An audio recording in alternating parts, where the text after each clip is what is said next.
Unless there is a quick and decisive reduction in emissions and in the impact of climate change, we're going to see increasing threats to the production of commodities like cocoa.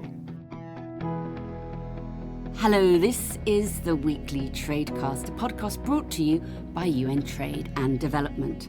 I'm Sarah Toms. We're exploring how major events are shaping trade and development and how that affects billions of people around the world. This week, we're looking at cocoa beans, the key ingredient of chocolate, and also an important part of health supplements, cosmetics, fragrances, and more. Cocoa prices have risen sharply this year, driven up by poor harvests in West Africa, which produces the bulk of global supplies. Earlier this year, the El Niño weather phenomenon caused drier weather in Ghana and Ivory Coast, the world's two biggest producers of cocoa beans. Hotter temperatures and shifts in rainfall caused by climate change also have an impact on harvests. Soaring prices are squeezing chocolate makers and hitting consumers, but the higher prices are not translating into gains for farmers who are struggling with higher production costs and lower crop yields. So, are we in a cocoa crisis? To find out what farmers, countries and consumers can expect, I'm joined by senior economist Rodrigo Cárcamo-Díaz from the Division on International Trade and Commodities. Rodrigo knows firsthand about the challenges for small farmers in developing countries. When he lived in Chile, he grew tomatoes, broccoli, grapes, and kept bees on his 3 hectares. Now he's in Switzerland. He likes to read and do sport in his spare time. Well, welcome, Rodrigo. So good to have you today. Please give us an overview of the cocoa map, if you like, and the impact of the weather these major producer countries are getting hit by. Thank you, Sarah. Nice to be here. Yes, it has been a very challenging year for cocoa. Last year, as you mentioned, there were a number of large challenges that affected these largest producers of cocoa, which are Côte d'Ivoire and Ghana.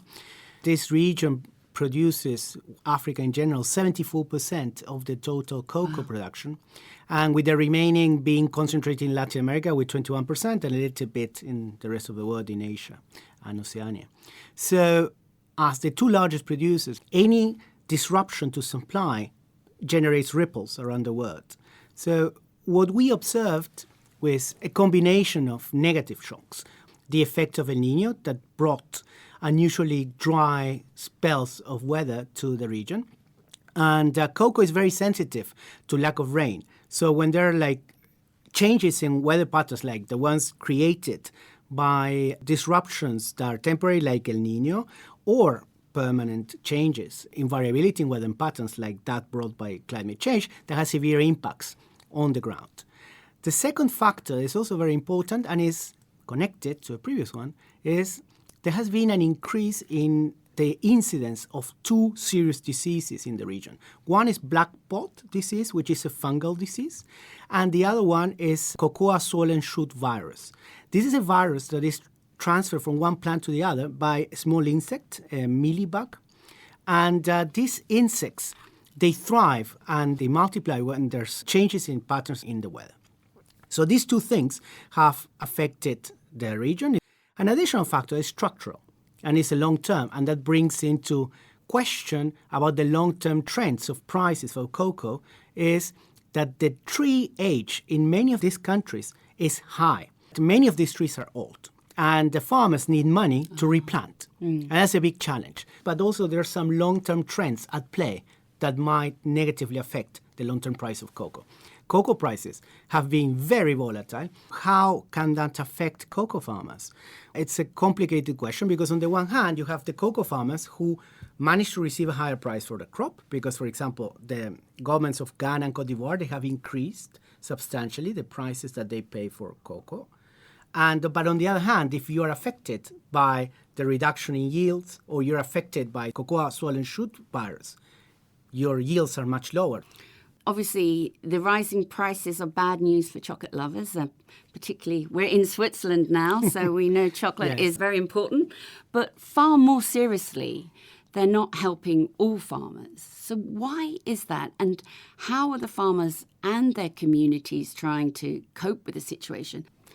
Yes, it's very challenging because one has to understand that margins that the farmers, in particular smallholder farmers, we have to understand that in these two countries and in general, in the whole global cocoa value chain, is largely dominated overwhelmingly by smallholder farmers. People have very small farms. So their capacity to absorb with their own savings a negative shock is very limited.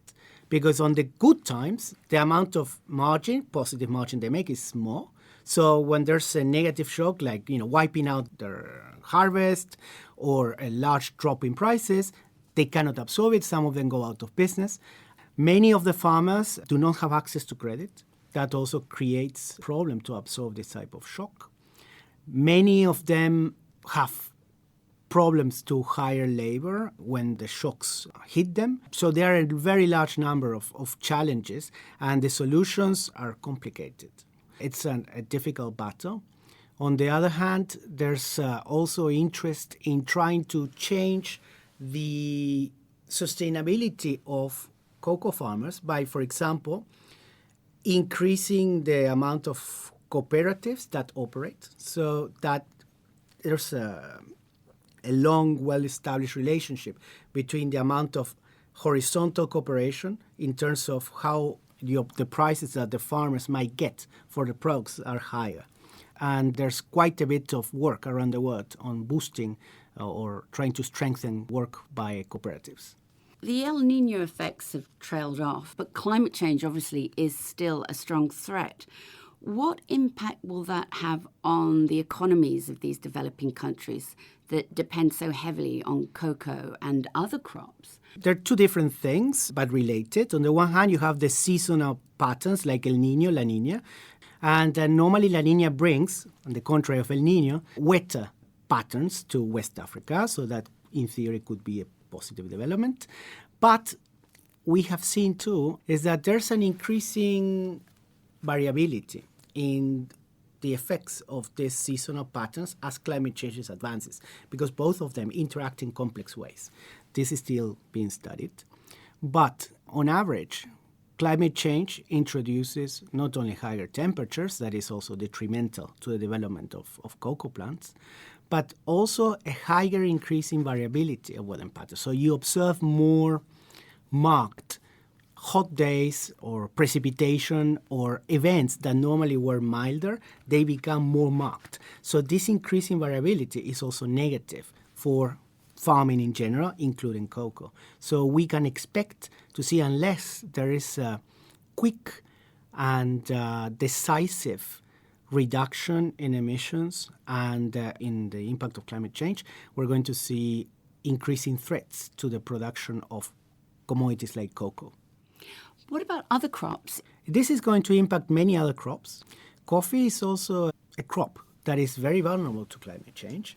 As you know, many of the highest quality coffees are produced in high altitudes because of the capacity that the varieties are planted there to produce top quality coffee. This is graded according to a capping rate.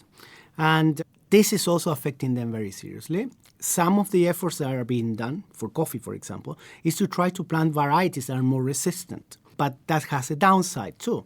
Some of the more resistant varieties demand more fertilizers. And as you know, last year there was a price spike in the cost of fertilizer. So fertilizer is expensive, and smallholder farmers sometimes do not have the capacity to invest. So on the one hand, you can use technology and changing the plantations that you have to have more resilient varieties. But on the other hand, that demands more fertilizers or more care, depending on the variety. So there is no silver bullet, unfortunately, to address the problem of climate change. Wow, you're breaking my heart. Coffee and chocolate. So what can be done now to support farmers and the industry, and what changes need to happen?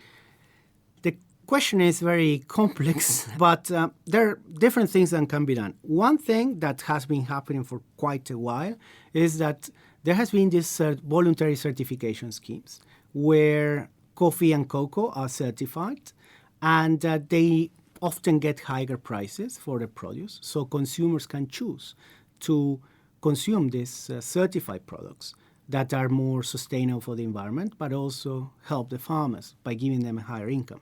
Second, there's also quite a number of cocoa and coffee producers too who have direct relationships with small and medium-sized roasters and producers of chocolate, for example.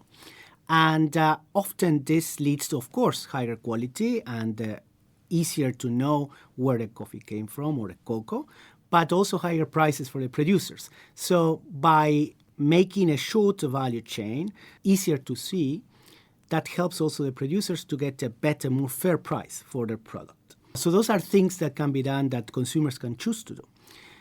At the policy level, there are a number of government initiatives to try to make cocoa more traceable. There are a number of initiatives also to increase the prices of farmers, to increase the access to credit, to increase the access to inputs like fertilizers, which are extremely important. There's also the work of the international organizations like United Nations and its different sister organizations that support with their programs and their capacity building efforts these value chains.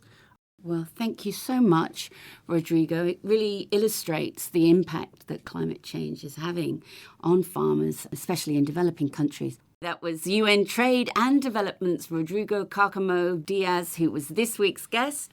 Tune into the Weekly Tradecast next week and every week for more insights on the most pressing issues around the world of trade and development. And there's even more on our website, unctad.org. I'm Sarah Toms in Geneva. Goodbye for now.